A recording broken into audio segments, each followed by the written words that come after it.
Narito ang programang totoong-totoo, Tambayan sa DWIZ. Programang magliliwanag ng ilang mahahalagang mga issue. Tambayan sa DWIZ. At ngayon, narito na sila upang maghatid ng saya sa bawat Pilipino. Sa programang Tambayan sa DWIZ. Yes, magandang tanghali po sa inyong lahat. Masaya na naman ako ngayong araw na ito dahil hindi ako nag-iisa. Dito po sa Tambayan, DWIZ, ako po si Atty. Nick at kasama ko, yan ang pinaka-aabangan ninyong lahat, ang boklo ng dekada. I know, right?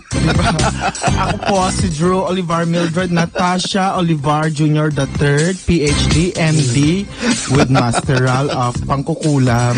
Correct. Hello po sa inyong lahat dyan. Mabuhay po tayo kahit ako po ay wala sa sarili. Tama. Ibabalik ng universe yan. Corrected by. Ayan. So, ayan. Masaya ako kasi kasama ko siya kahit kahapon eh. Iniwanan nila ako pero ngayon, eto buhay na buhay siya. Ay, parang may sama ka ng loob, attorney, ha? Gusto ko pagtripan yung buhok mo eh. Kasi kung nakikita ninyo ang buhok ni Drew ngayon, ito ang ating sirena ng Manila Bay. Nako. Ang ganda ng buhok niya, sa totoo lang. Maganda ba yung buhok ko? Ano bang kulay sa kon natin? Parang ano bang kulay yan? Hindi ko alam. Yellow ba yan? Gold? Ano ba yan? Hindi ko alam, attorney, kung ano. Ay, oo nga, parang diba? yellow. Maganda ba? Maganda, oh. Mag-comment kayo, mga katambay kasosyo natin dyan. Kasi ang ganda ng buhok niya ngayon. Parang Maganda hindi ba? siya. Hindi kasi attorney, ay. Hindi ba kuan attorney? Ang tag dito. Ayun nga, para siyang green. Oo nga, parang green, di ba? Kaya, pero bagay sa'yo talaga, Ay, actually. bagay ba? Bagay, super bagay. Tinitingnan ka nga ng lahat ng tao eh, nung Para ang dumating ka eh. parlorista. Dahil sa mga kaibigan ko mga parlorista dyan. Hello sa inyo Correct, dyan. oo. Tapos, ayun nga po, ito po ay, kuan lang po siya, parang wax lang po na may color po siya. So, hindi po natin kasi kaya talaga magkuan. Ang tag dito, magpakulay talaga. Kasi, Correct. nang mamahali, like itong magpupunta pa ako ng David's. Di Oh, ba? diba? Baka mataksan pa ako. Di ba? Mahirap na kapag sobrang kuan. Kaya sinasabi ko na sa BIR na ito po ay isa pong wax lang po. Mura lang po to. Baka habulin ako. Ito, bili ko sa Divisoria po. Correct. Yan. Tapos ito, ang kakulang sabong ko lang ay Safeguard. Diba? Alam mo, fresh ka ngayon ha? Ano ba sikreto Really? mo? Bakit fresh ang iyong Pez? Aba, ewan ko. Nadiligan ka, no? Ay, hindi. Aminin mo. Ang dami mong sinasabi, attorney. Kasi kung ikaw ba ay, to? oo. Hindi, kaya Sige. fresh ako kasi lang talaga. Madami akong mga na-meet talaga na mga fresh Wow. na nag-rally noong Nung Lunes, oo. noong February 25. Correct, Na oo. sobrang pangit na araw pero pinaganda namin. Tama. Oo. Yung FB live mo nga eh, di ba? Yes. Meron pang bumeso-beso sa'yo doon. Kilala mo yon? Ay, Yung bumeso-beso Sino sa'yo. to eh? May isang girl doon na lumapit sa'yo, di ba? ay oo. Kilala mo naman yan. Kilala ko naman, At may lalaki rin bumeso sa'yo. Ay, nung ganun Oo, ako to. talaga yung halik hindi matawaran yung halik sa leeg. Tapos may bumeso sa akin, attorney, Oo. tapos tinignan ko, hala! Yung kamay niya nasa kwan na, nasa bag ko na! Ganun kayo, Iba ginawa pala ko talaga. intensyon, Oo. ano? May mga magnanakaw dito, charot! Hindi Pero na. tuwa ako nung nagkaramiya kayo ni Attorney Trix. Ay, ganun? Oo, Oo. tuwa ako doon nung nagkaramiya kayo. Kasi dalawa kasi kami naka-live Oo. noon. Tapos para mas maganda, front and back, Oo. nakaganyan kami, karamiya, Back-to-back concert sila eh. Para sa mga kalaman ng mga katambay natin ay si Attorney Trix ay nagpapagaling pa kasi alam naman natin yung kanyang boses. Nag-concert kasi, Oo, nag-concert queen kasi siya. At si Attorney Ahmed naman may mga inaasikaso rin. Ganyan. Kaya kami munang dalawa ang sasamahan ninyo ngayong araw na ito ng Wednesday Tax Wednesday. Hindi ako nakapagdala ng aking unan at natutulog. Nap time. Nako, bakla, hindi na naman ako talaga makakapagsalita Hindi, ngayon. kaya mo yan. Pero ito na lang, isingit ko lang pala ha, nung napunta kami doon sa estansya, doon sa may Rappler, kasi taas lang noon, sa mall na yon sa estansya na social, di ba?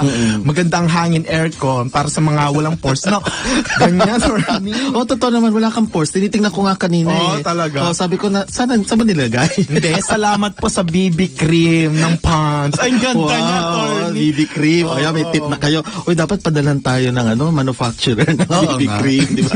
Kasi libreng Ay, endorsement, maganda, di ba? attorney, yan. Ang Na BB parang cream. wala ka nang nilalagay na pinapahid ng mga foundation. Yung pulbos lang, Oo. kumuha ka lang ng panyo mo. Oo, tapos i-ano mo lang. Igaganyan mo lang, tapos kun mo. Ano yun, sa gabi ba? Pagkatapos aalisin. Gaganyan Di ba dapat pagka nagme-makeup tatanggalin, di ba? Pagka bago matulog. Ay, hindi, attorney, kasi kun pa, ay, yung pants kasi na yan, non-comedogenic. Oh, ano? Spell mo nga. Hypoallergenic. Spell mo nga. Hindi nakakakuan. Nakakasira ng mukha. Di ba? Oo. Ganon. Pero in fairness, sa totoo yan mga katambay, fresh talaga si Buklo ng Ay, dekada. Fresh siya. Chasera. Ewan ko, siguro parang in lababo ata siya ngayon. Ay, hindi Oo. naman. May na-meet yata yan sa estancia, Capital Commands.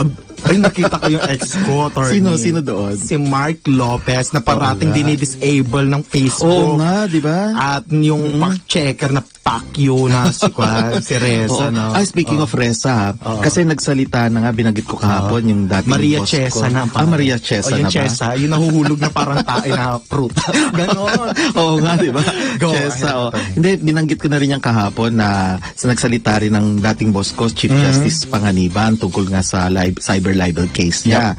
At sinasabi nga na wobbly, ibig sabihin, may nag-post na katambay natin, ibig sabihin noon, aalog-alog yung kanyang argumento. Oo nga. Etong si Maria Chesa. Oo. Aalog-alog. So, kumbaga malabo. Pero kanina may nabasa rin ako ha. Ito, nagulat ako ha. Naging guru ko sa UP, College of Law, si Attorney Theodore Te, na dating spokesperson din ng Korte Suprema. Although may mga iba na sinasabi, spokesperson daw siya ni Attorney Sereno. Kaya ako sinasabing Attorney Sereno dahil nga hindi siya kinokonsidera na justice dahil nga na-oust siya. Ay? Dahil nga 'di ba ano nga Ang sakit. nagkaroon ng quo warranto proceeding. Pagka ganon, yung mga pahayagan kasi nilalathala na former Chief Justice, mali Oo po nga. 'yun. Kasi kapag in-oust ka na sa isang quo warranto proceeding, isabihin kulang ang katangian mo, so hindi ka pwedeng tawaging justice or Chief Justice. Ay, Masaklap hindi actually. Ay, mainstream media, hindi nyo alam yun. Oo, kaya nga nagugulat Naku, ako. nakakahiya. Alam mo, isang tinuturo sa amin sa College of Law, sa lahat ng mga Nag-aaral. law school sa buong Pilipinas, kung ano man ang desisyon ng Korte Suprema, dapat galangin. Oo. Kaya sasang-ayon ka o hindi, gagalangin mo yan. Ang desisyon nila is, siya ay in-oust. So, hindi siya pwedeng tawaging Chief Justice, hindi siya pwedeng tawaging former. Kasi, in the first place, hindi siya Chief Justice. Hindi nga Justice Attorney Sereno. So, anyway, ayun nga. X na lang. X Pinoy. Oo, X-Pinoy. Ay, parang alam ko yan. Alam mo X Pinoy? Oo, may iba ako alam na X-Pinoy. Ay, alam nyo ang X Pinoy. Sige, para sa Listen alam ba nila. natin? Ano yun? Yan po yung kailangan taksan. Yan po yung treasure po. Treasure po yung X Pinoy. Alam nyo ba kung nasa ng X Pinoy? Saan yan? Sige nga. Ganito po, ang X Pinoy po, ganyan po yan. Ayan, oo. Doon po sa sa gitna po ng inyong gitna po ng baba po ng inyong itlog. Yung pala yun. Bababa po ng itlog, tapos kung po, taas naman po ng tumbong, gano'n po, nandun po, kapag nagbabasketball po kayo, ganyan, nagbabasketball kayo nagpapapawis, ganyan. Di ba nahuhulog doon? Tapos mamaya kapag natuluan, kiss-kissin niyo po yun. Ayun pala yun. Oo, yun po yung treasure, amuyin niyo po. X Pinoy. Uy, pasintabi sa mga kumakain dyan, ha? I'm so sorry. No. Sinabi mo kasi. Yung pala yun, oo. Oo. Yan po talaga byword po ng baklayan. Oo. X Pinoy. Meron tayong natutunan na naman sa vocabulary natin, di ba? Siya po talaga, a.k.a. Maria Reza. X Pinoy. Sabay pa pala tayo.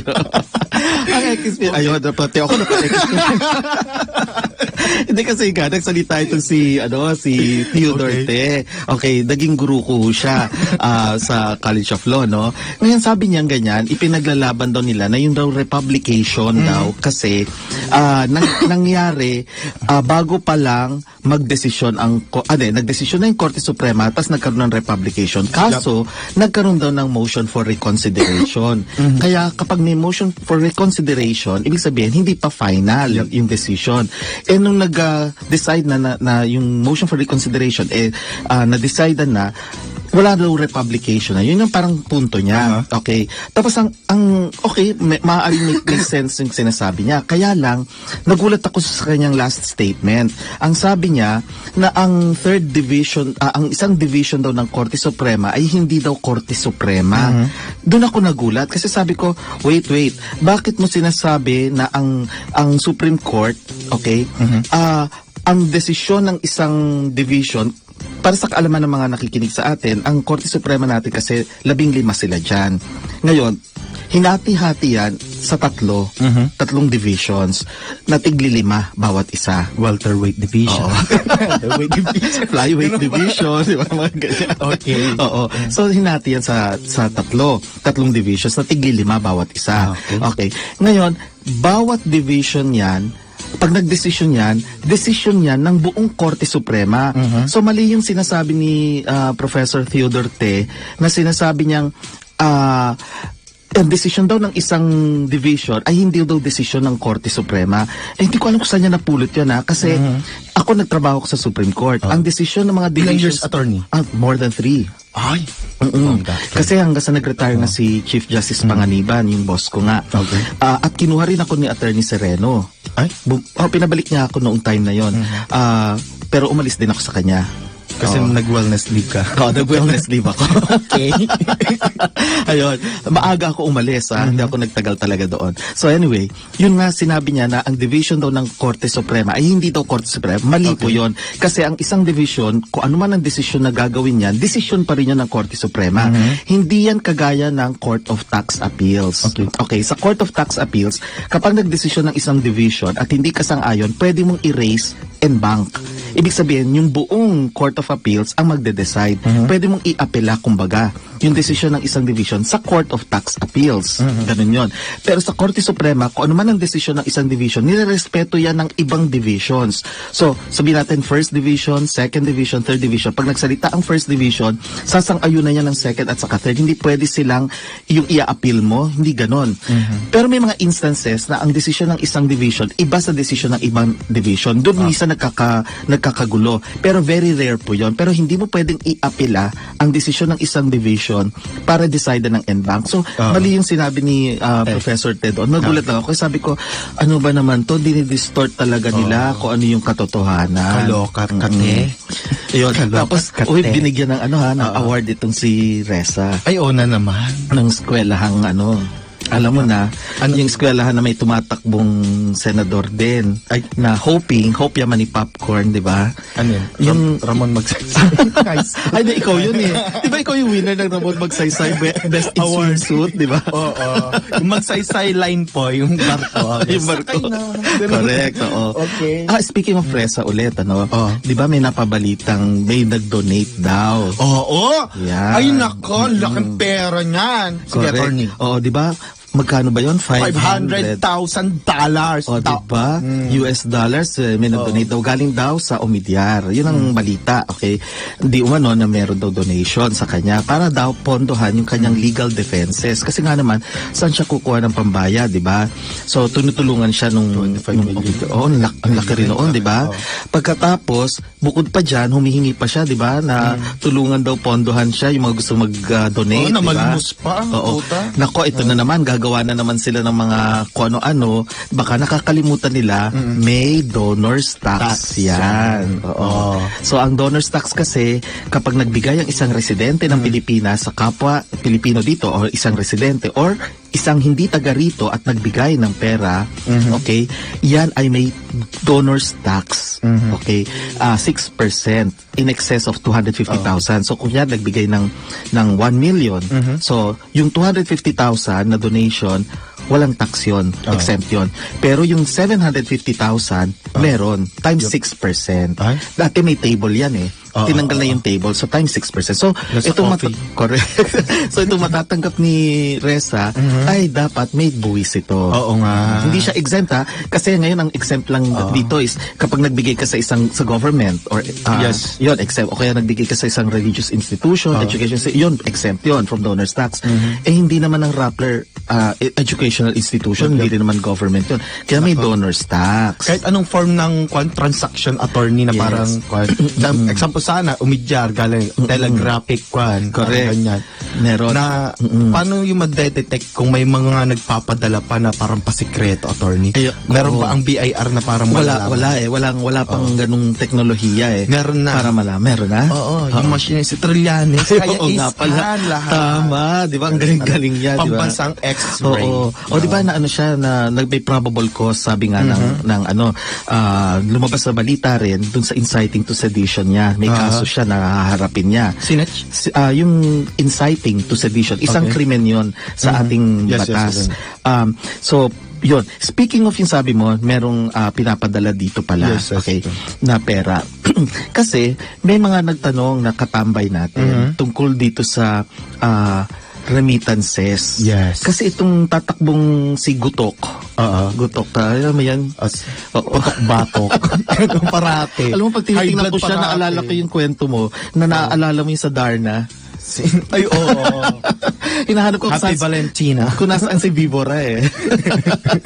Baka nakatago doon sa Vibora. ano niya, doon sa, ano ba tawag doon? Yung nakapatong sa Ay, baka ulo niya. magalit sila, attorney. Hindi, pero hindi naman kasi yun ang pelikula, pinag-usapan natin yung pelikula, 'di ba? Si Baka nandun ang bolang kristal.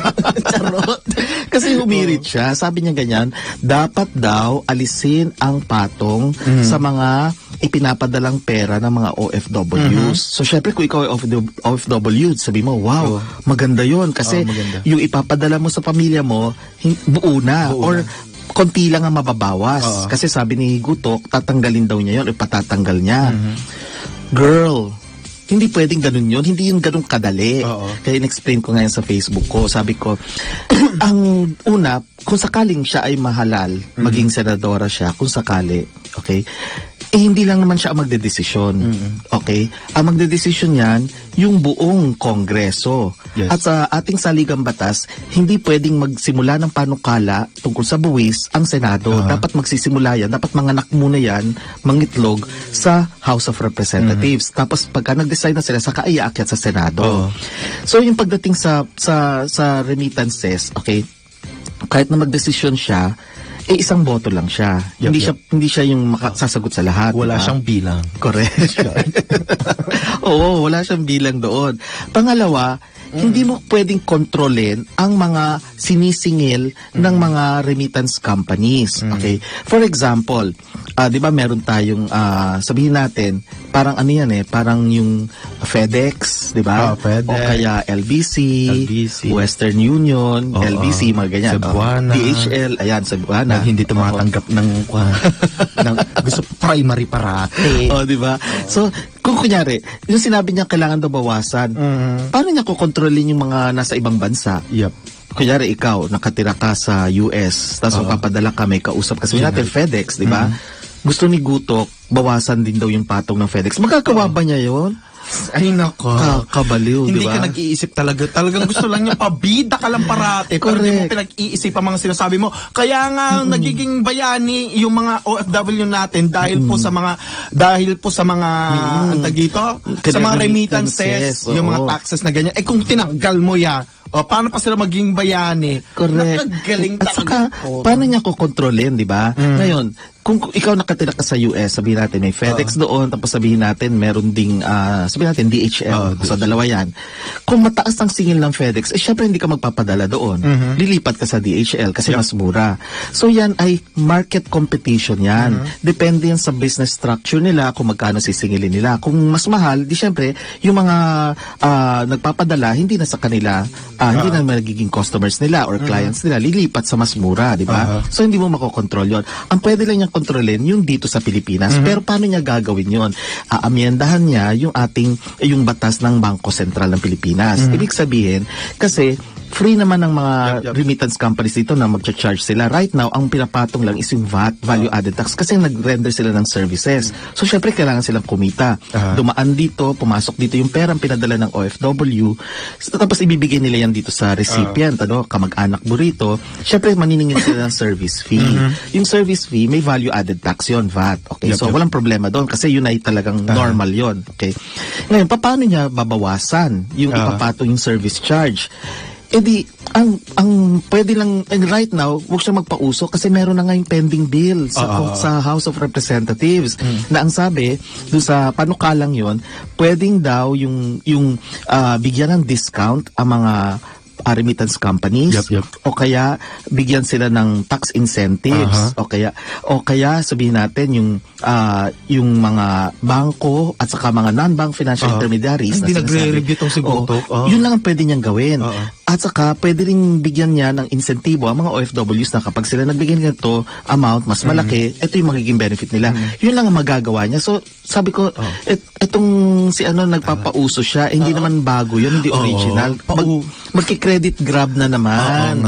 Alam mo, attorney, kung bakit niya sinabi yan, kasi nga politiko yan, nang liligaw lang ng mga sektor ng kwan natin, ng bayan natin. Like itong OFW, malaki yan, na parang sasabihin ko talaga na ibababa ko para hindi kayo mahirapan, kasi ang bababa na attorney ng tingin nila sa kwan, hindi talaga sila iboboto ng mga OFW, di ba? Puso-puso, kung hindi niya iboboto yung batok na. Tama, puso-puso tayo. Oo. Kasi mali yun eh. Nagbibigay sila ng maling pag-asa, yung false hopes. Syempre para lang makakuha ng boto, di ba? Pero pagka nakaupo na sila, hindi rin nila magagawa yan. Manalo ka muna, tangina mo. Kaya, ewan ko ba sa mga to na nagsasalita ng hindi naman nila kayang gawin, di ba? At saka nagmamaru. Kasi paano mapapalitan yung law of supply and demand, di ba? Parang ano ba itong mga tao ito, di ba? Tapos humirit pa nga yung syempre yung hirit din wag na lang natin pangalanan. Sino? Basta si Gilagid at saka si Bokal. Humihirit din yung mga yan. Dalawang bokal. Dalawa ba sila? Oo nga, no? Dalawa pala sila. Yung bokal na maliit. Maliit? Yung maliit, Yung maliit. Oo, yung Nana. Okay. Sa bagay, Oo. Yung isa bulutong, yung isa Nana. Oo, tama. Si Nana, at saka si Gilagid. Mga polka sa katawan. Mga humihirit din tungkol sa buwis na kailangan daw, yan daw ay tanggalin yung value-added tax na keso daw itong excise tax, tatanggalin din daw. Right now, ang ating train law na nag-amyenda sa ating tax code, meron na yang may provision na dyan na pwedeng isuspend kapag na-meet yung standards, okay? Pero pag hindi pa nami-meet yan, walang rason para isuspend, di ba? Kasi sabihin nila, yan daw nagpapahirap sa mga mahihirap, na keso daw inflation, hindi na naman naintindihan kung ano ibig sabihin ng inflation. Kaya sabi ko, itong mga to talaga, kung ano-ano na lang ang mga pinagsasasabi. Uy, meron din ako nabasa pala kanina.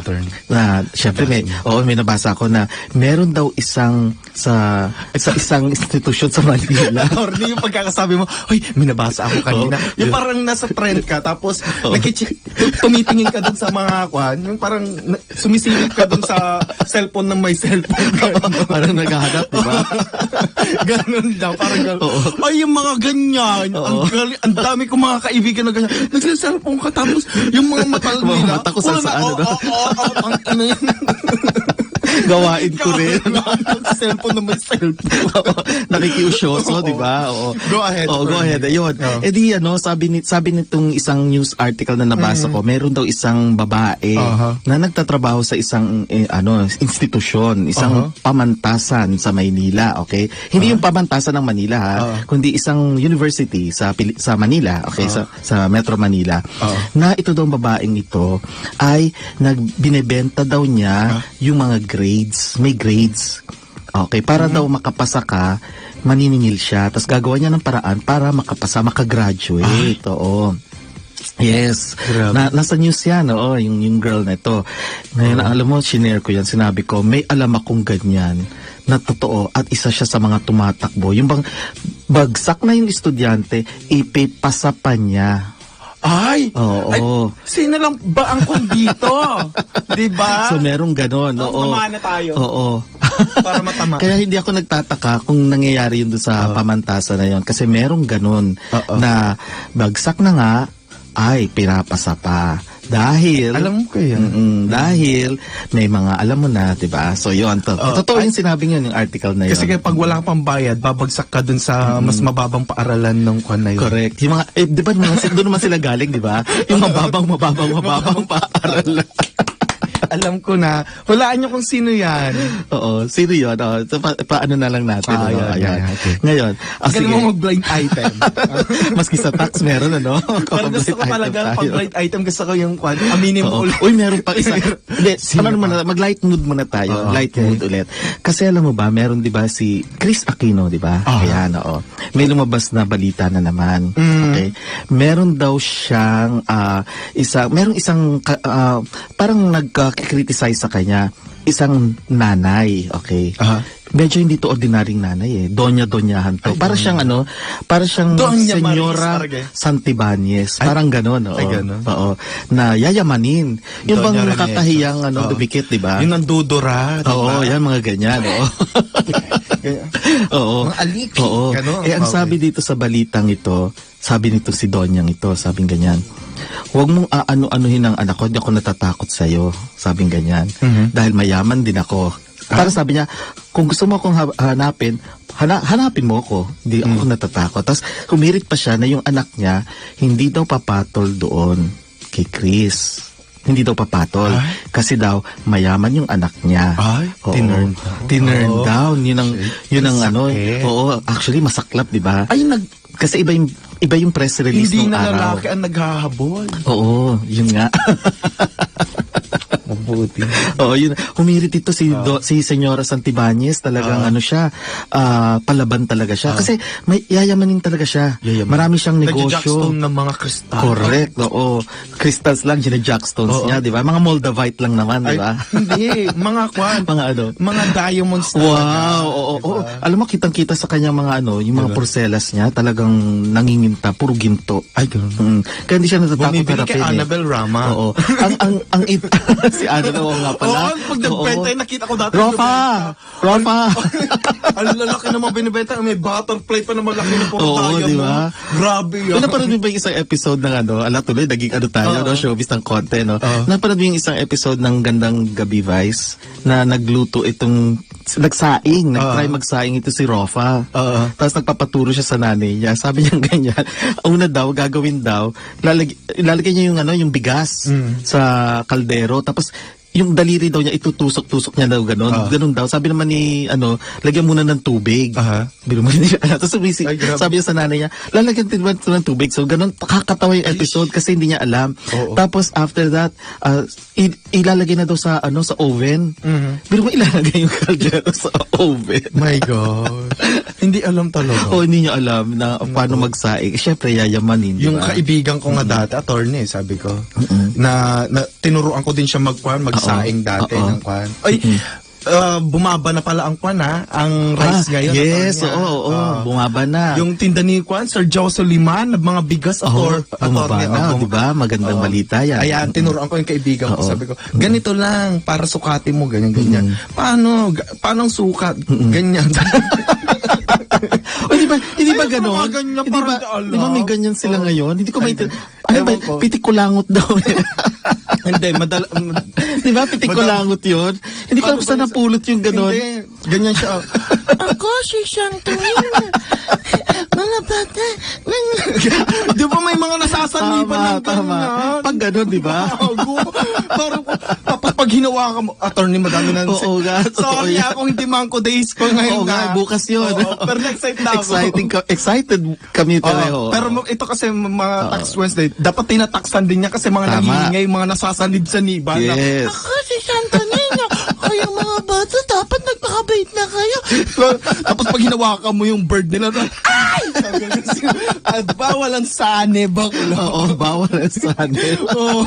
Tinataksan Pero dapat yun. hindi sila consistent. Minsan nakataas, minsan nakababa. Parang ano ba yun, kinahihiya niyo ba yung hand sign nyo? Ganyan-ganyan At saka pa. from, Mongol. ilan ba sila? 8, naging 7, naging 6, tas 5 na lang ata. Hindi ko alam kung ano nangyayari sa kanila. Tapos sikat daw sila at gusto makipagdebate. Ay, naku. Ewan ko ba kung anong klaseng debate ang gusto ng mga to. So yung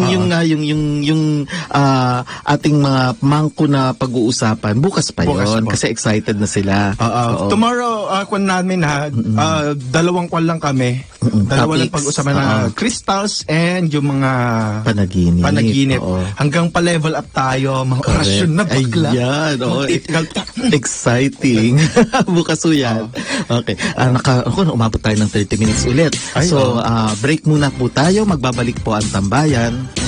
Muli nating balikan Tambayang sa DWIZ.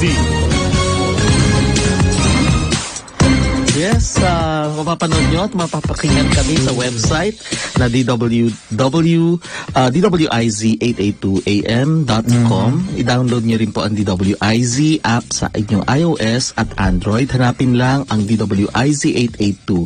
Live kami ngayon sa FB via DWIZ882 page.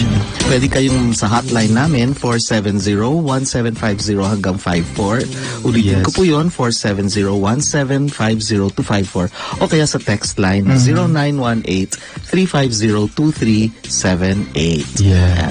Oh, happy Opo, birthday pala. Ayan, no? Sino may Mr. birthday? Larry Balabis. Hello, Mr. Larry. Sir Larry, happy birthday. 60th birthday. Ayan. Ay, Oo. ang haba ng buhay. Correct. Oo. Ang haba pa yan. Senior citizen na siya. Ay, may card siya. Yes. Diba? Ikaw may card ka rin? Ay, hindi. O, wala. Yung Christmas sa card. Hindi, ang card ko lang talaga ay yung body shop. Pampa-fresh, Wow. pampayut. Oo. Meron din Kala ko beep. Meron din si Enrile niyan, no? Meron na rin siya. Oo. Hoy, oo nga, no? Collagen niya. Oo nga, grabe, no? Sige. Laking collagen. Ayun, ako. At huwag kayong tutulog-tulog pala dyan, Correct, ha? oo. Share naman po dahil 555 lang nakita ko kanina. Ay, 5556 na. Tama, oo. Na para magising kayo, kutkutin ninyo yung kesong puti sa inyong katawan. Alam nyo ba kung nasan ang kesong puti? Ala, Sa inyong katawan. Pampagising. Bago na naman yan. Energy drink. Di ba may Okay. X Pinoy Oo tayo? nga, Meron po tayong kesong puti. Alam nyo po yung kanyo po, makikita nyo po ang Sige. kesong puti doon sa hiwa po ng inyong Yun na yun. doon sa pinakamataas. Di ba meron Oo. po doon yung parang dry na part doon sa taas. Kiss-kissin nyo po yung Ayun pala yun. Keso yung puti. Tapos amuin nyo. Gising bakla. Diba? Grabe talaga to si Tapos Boka. madami tayong mga pagkain sa ating katawan. Kapag wala tayo Sagada, di ba? Oo, gising na gising diwa ninyo dyan. Tama, oo.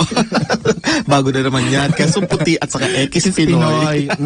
Word for the day. Madami pa yan. For the Sige. next time. Okay, dadagdagan natin yan. Ngayon, kasi nga Tax Wednesday ngayon, siguro update lang natin sila, right? Itong linggong ito, kasi Yeah. sa Senado, walang pinag-uusapan maliban dun sa mga motorcycles na gagawing public utility vehicles. So, buhay na ang angkas, di ba? Yep. Ay, So, buhay na. pinag-uusapan ngayon yan. Ay, nako. Oo. Buhay na naman ang aking puso. Oo.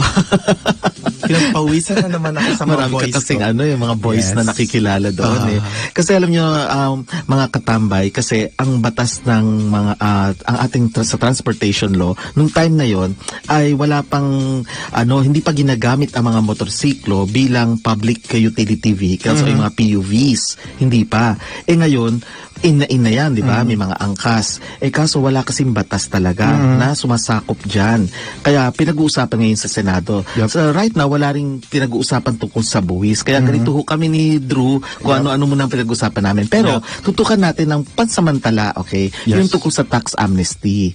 Kasi nabanggit na natin yan dati na yung sa tax amnesty natin may mga vinito o tinanggal ang ating Pangulong Duterte kasi nga, sabi niya, kailangan daw merong tax information na provision at meron ding i-lift, dapat tanggalin din yung secrecy ng bank deposits. Yes. Okay. So, ang batas ngayon, as of now, ang meron lang na amnestia ay yung sa estate taxes at saka yung sa delinquent taxes. Okay? Pero at saka yun lang muna. Pero all other taxes hindi pa, wala pang ganon.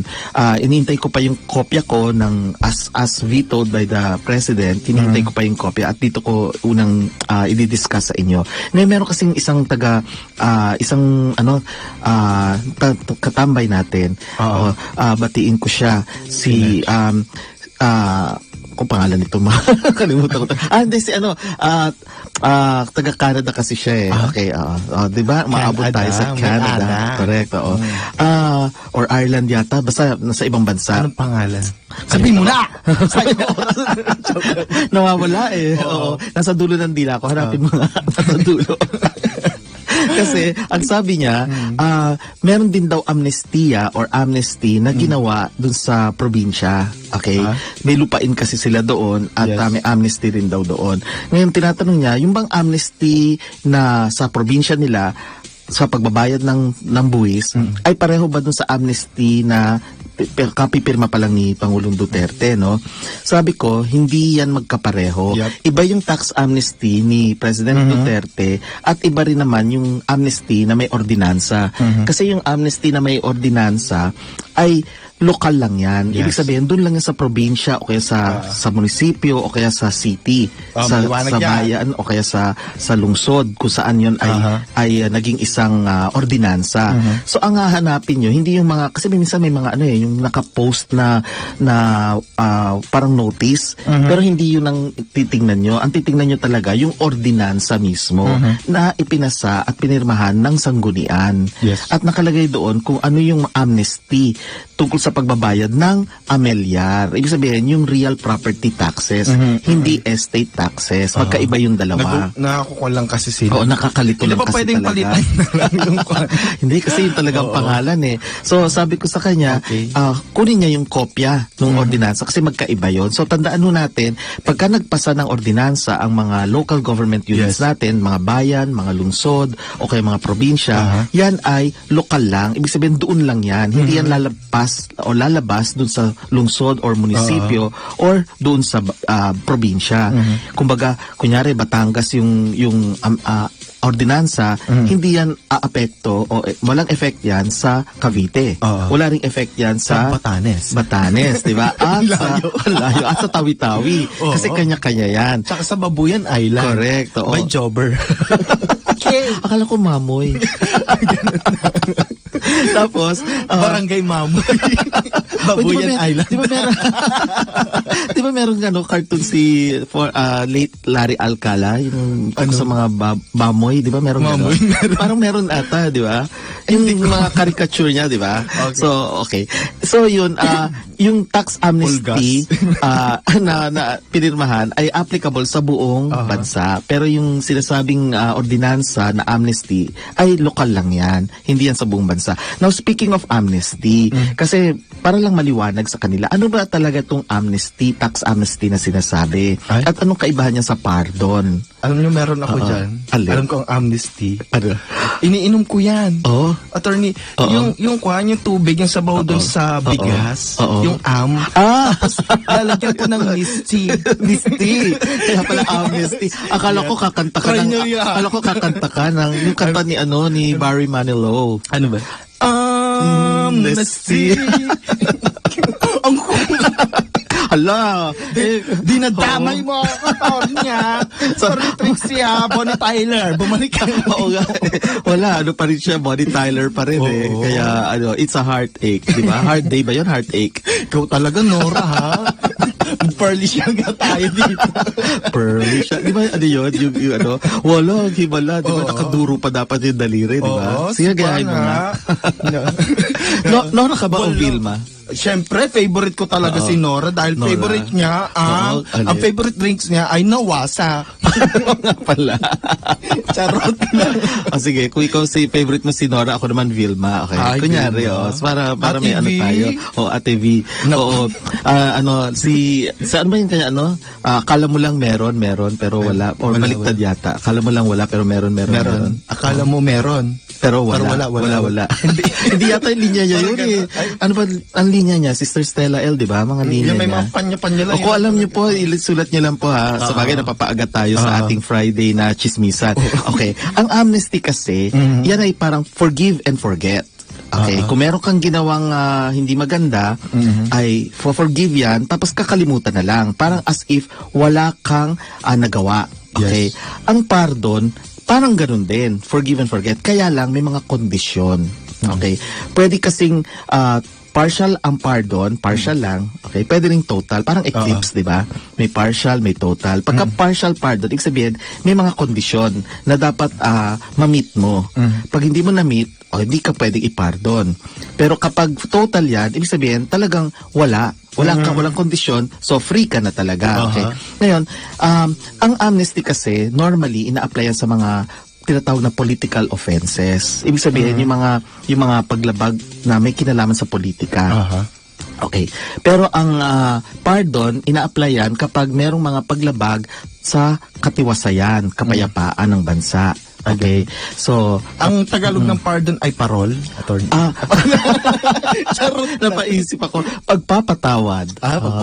Pag sinabing pardon, pagpapatawad. Ang amnesty, hindi amnesty yan sa Tagalog Parang, may word yan letter I Kung sino nakakaalam ng mga katambay natin is i-post nyo lang kung anong ibig sabihin ng kung ano ang amnesty sa Tagalog, sa Filipino.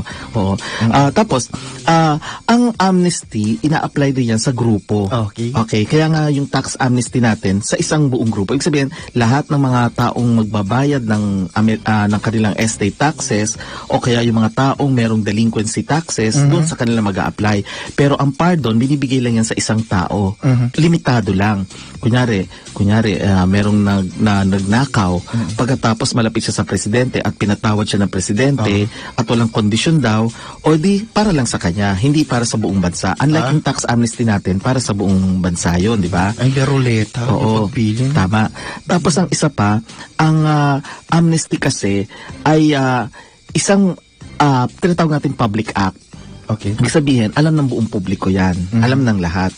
At ang mga korte natin, may tinatawag kasi tayong judicial notice. Ibig sabihin, mapapansin niya ng korte natin. Pag ikaw ay ni-raise mo yan. Ibig sabihin, pagka may kaso, tapos sinabi mo sa korte, ay, merong amnesty, i-raise mo yon. Saka sasabihin ng korte na, ay, oo nga, sige nga, papansinin ko ngayon itong amnesty na ito. Yon. Unlike ang pardon kasi, iba naman. Ang pardon, ikaw mismo ang magsasabi na, ako ay pinardon na ako. Pero ang mga korte, walang pakialam. Kasi pagka na-pardon ka, walang pakialam ang korte, hindi yan magte-take judicial notice. Tapos ang isa pa, ang amnesty ay ibibigay yan kapag pwedeng bago ka ma-convict or pwedeng after. Kaya yung mga hindi nagbayad ng mga buwis, bago pa lang magbayad, binibigyan ng amnesty. O kaya, nagbayad na pero kulang ang binayad nila, kaya may amnestia sila. Unlike ang pardon, binibigay lang yan pagka na-convict ka. Kasi sa crimes, normally ang pardon hindi naman talaga krimen ang amnesty. Kasi pwedeng hindi ka pa nagbabayad or pwedeng kulang yung binayad mo. Tapos ang isa pa, may Tagalog na pala, attorney. Ng amnesty, indulto. Indulto? Wow, ang lalim. Ang lalim nag-nosebleed ako. Indulto? Word for the day, Indulto. Hindi ba yan yung mga yung mga pinapahira ng mga panyo sa loob ng simbahan? Inkulto. Rebulto. Indulto. Indulto. Saan ang galing yun, Hindi ko rin alam. Turn tricks, baka alam mo. Meron palang ganon. So, yun ang mga kaibahan nila. Pagkatapos, ang isa pa, ang amnestia kasi, kapag ikaw ay nagkaroon ng amnesty, both backward at saka paano yan patalikod ang tingin. Ibig sabihin, kung ano yung mga hindi mo nabayarang buwis, wala na yon. Kumbaga, clear ka na. Bayaran mo na lang itong amount na ito, clear ka na. Kasi patalikod ang tingin yan. Pero ang pardon ay paharap naman ang tingin. Parang iba na naman nasa isip mo. Ages, no? Meron gano'n. Diba? Alam ko lang yung ulan at saka yung, ano ba yan? Ulan, basang-basa sa ulan. Basta gano'n. Eto na naman ako. Yung parang sa iyong harapan. Parang gano'n. Yung nasa ibabaw, nasa ilalim. Ikaw naman, iba naman yun. Parang nag-comment ako nung nandito si Attorney Trix, sabi mo, huwag iboto yan. Ang rinig ko, akala ko ibottom. Akala ko. Ay, may maingay dito. Itong Hala? si Ben Kempis. Kanina Oo. pa ito Oo. nagsasalita. Oo, ano sabi niya? Oh, bobo na kung bobo. I'm proud. Masaya kami. Oo. Iba-block natin yan para hindi na manood. Para hindi maging masaya ang buhay. Oo. Alam mo, so pag binigyan ka ng pardon pala, ay wala kang, pwede kasi pag absolute pardon, yan ay pwede ka nang bumoto, pwede kang tumakbo sa eleksyon. Oo. Kasi clear ka na eh. Clear ka sa lahat. So, parang as if wala kang kasalanan, pati nga NBI records mo wala. Sa pardon yan ha. Pero kasi looking forward yan. Ibig sabihin, parang bagong tao ka. Parang bagong baptize, bagong tuli, kumbaga. Ay, ganun. Kumbaga, Grabe bago naman. lahat. Oo. Ay, ganun. Malinis na malinis. Eh, ano itong ginagawa ni Reza? Di ba? Ay, ako, ewan ko dyan. Na parang wala pa namang amnesty tsaka pero tumatakbo. Alam mo, wala pa ako nabasang kaso na yung dual citizen, okay? Na paano kung kunyari nahatulan siya ng korte na sabihin natin guilty, Yes, tapos ikukulong siya. Kung siya ba ay isa-serve muna niya yung sentence niya bago siya i-extradite, Yes. or i-deport na siya or i-extradite. Wala pa akong nabasa na ganung ng case. Tapos ang isa pa, alam mo kasi ito, interesting yung corporation code na kapipirma lang, bagong batas, Yes. revised corporation code. Pwede na kasi ngayon, ikaw, Drew, pwede kang magtayo ng sarili mong korporasyon kahit na mag-isa ka na. Ay, may korporasyon ako. Oo, kaya diba? ako. Diba? Kasi dati, dapat lima kayo eh. 5 to 15, magtatayo kayo ng korporasyon sa SEC. Pero dahil dito sa bagong revised corporation code, maski isa ka lang. Mag-isa ka lang, pwede na. Pero ito yung ang iniisip ko, no? Actually, para siya yung tinatawag na limited liability companies sa abroad eh. Na kapag nagkaloko-loko yung kumpanya at maniningil na mga danyos o kaya mga buwis na hindi binayaran ng korporasyon, pwedeng pati yung mga personal mong mga ari-arian ay kukunin para pambayad. Kumbaga, yung liability mo umaabot hanggang sa personal na assets mo. Pero dahil dito sa batas na ito, hanggang doon lang sa yung capital contribution kung mag-isa ka. Ang epekto nito sa taxes natin, yun ang iniisip ko, no? Kasi meron tayo kasing mga corporate taxes. Okay? Ngayon, paano yun kung mag-isa ka lang? Income tax lang ba ang babayaran mo as an individual kasi mag-isa ka? O bilang korporasyon? Kasi magkaiba ang buwis ng dalawa eh. Tapos yung mga benepisyo mo, magkaiba rin. Yung mga deductions mo, magkaiba pa rin. So, very interesting ito kung paano ito i-interpret ngayon ng BIR at saka ng Department of Finance. Medyo, kasi exciting para sa amin kasi maraming adjustments na gagawin, di ba? So, ay paghandaan lang ng mga katambay natin kasi dadating yung point na ganon. Siguro after pa yan, after election pa yun. Oo, sigurado yan kasi ayaw nilang i-tackle ngayon eh. Ngayon, syempre, election, ayaw nila kasi kahit na sabihin nila, right or wrong, gagamitin ng kabila, yung mga kalaban, na sabihin, ay mali daw yan, diba? Ganyan. Anong expect pala nila sa usapin natin bukas? Ano bang i-expect nila? Kuwan natin. Siguro pag uusapan natin yung kuwan natin, kasi nag-start tayo sa Mangko Thursday natin, attorney, tama, may tumitira sa amin. Ayun. May mga nagpapadala at ipapakita ko ang ebidensya, no? Yes. Pero pag-usapan din natin kung paano yung sa crystal, kasi madami tayong mapag-usapan sa crystals, tapos dito sa kuwan naman, ang tagito dito sa mga dream psychology, dream psychology, tapos yung yung sa crystals, basta madami tayong pag-usapan, dalawang dati kasi di ba yung paglilinis lang, di ba? Yes, iba't ibang klaseng kristal na sinusuot natin. Kung paano gagamitin. Paano gagamitin, paano lilinisin. Ano yung do's and don'ts. Tama, ng mga kristal. Yan ay para bukas. Yes. Kung meron kayong mga suggestions o gusto niyo pag-usapan namin, kasi Mangko Day bukas, isulat nyo lang. Ngayon, yung mga sa mga buwis ninyo, ay pwede din naman kayong magsabi kung anong gusto pa ninyong talakayin natin ngayong Tax Wednesday. Kasi right now nga sa Senado, wala silang pinag-uusapan eh. Tapos nakatenga pa rin yung Train 2. hanggang ngayon hindi pa siya na umuusad. At sabi nga ditong si Senator tawag dito, Angara ay malamang itatakal na lang daw yan pag bumalik na sila sa session nila. Kasi syempre election, di ba? Election time. Uy, may nachichismis, may nag-post kanina. Ano, Si ano daw, kung hot item na daw ba si Madam at saka si ano? Si Ay! Oo. Oo nga! Naku, Diba? may bagong love team. Bagong na dapat, love team. Taksan na dapat yung love team na yan, no? Oo. Hindi, wala ang kaalam-alam, bakla. Oo. Si Kwan na pala, ang ganda ng mga picture nila. Correct, oo. Bakla, kinilig ang clitoris ko. At saka ang lapit nila sa isa't isa, di ba? Oo, Rubbing yung elbows yung talaga. Yung mga tinginan na mga ganyan, Oo, ha? anong Madam Mocha, sa'yo? ha? Ano yung kinilig sa'yo? Kinilig yung... Yung petchay? Hindi, yung clitoris ko. Kinilabutan. Kinilabutan. Nag-goosebumps yung clitoris ko. Bakla. Uy, ay, tumahimik ka na. Kalma. Tirisin. Painumin na si Tirisin to. Oo, nakita niyo pa yung picture nila. Meron na po silang love team. Tatalunin ang Aldab. Oo, ang diba? Oo, Aldab at saka Gagawin na mga, pong mokong.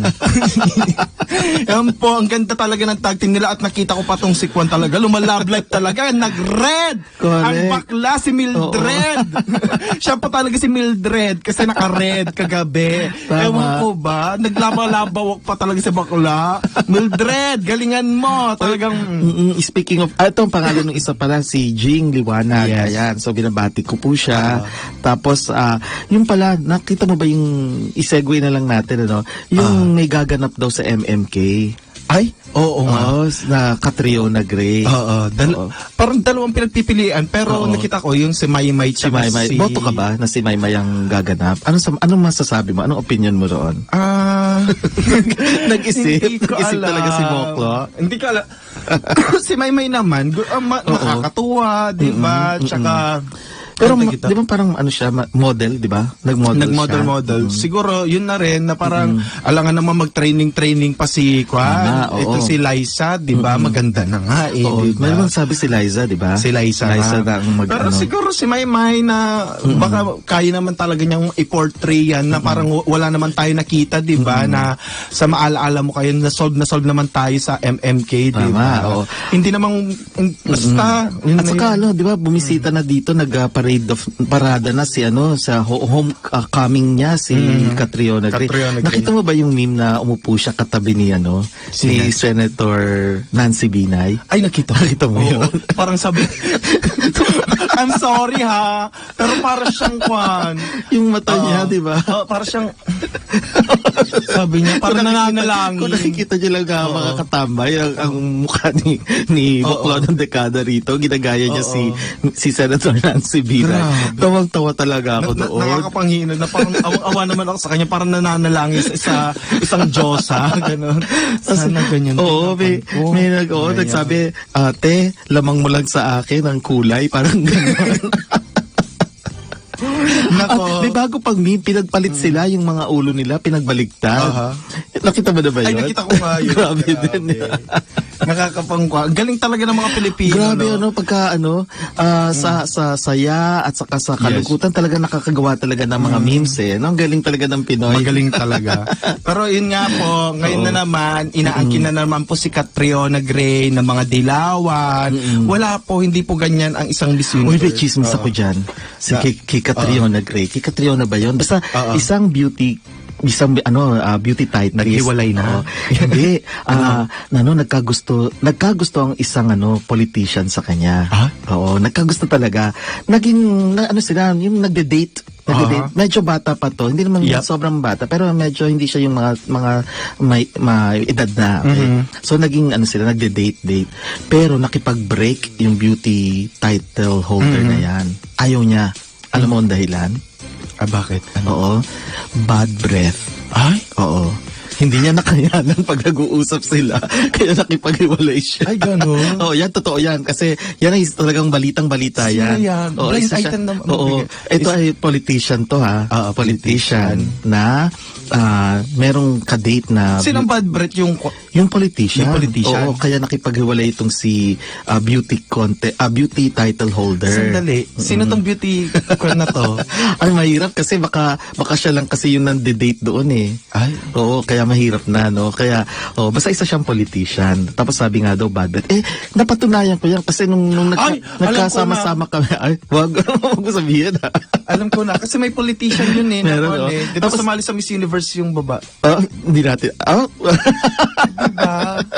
Pa-blind item na lang natin sa kanila. Kasi itong, alam ko yan, kasi nung nagkasama-sama kami, nitong mga, itong politicians na ito, habang nagsasalita, nagtataka ko lumalayo yung mga tao. Yung pala, pati ako napalayo na rin. Totoo. Ay, Totoo ang chismis. Ay, pwede natin pag-chismisan Oo. din yung tomorrow. Tama. Yung, Oo may nga. mga bad breath Correct. talaga. May mga baong tinga na color orange. Tama, na para bang nag-gate crush, di ba? Yes. Ayan, ako, unabot na naman po tayo mga katambay. Maraming salamat, sinamahan nyo kami. Ako po si Attorney Nick dito sa Tambayan at kasama ko pa rin. Ako po si Bakla, Drew Olivar, at iba-block kita, Beng, mamaya. Maraming salamat. Yes. Tambayan sa DWIZ.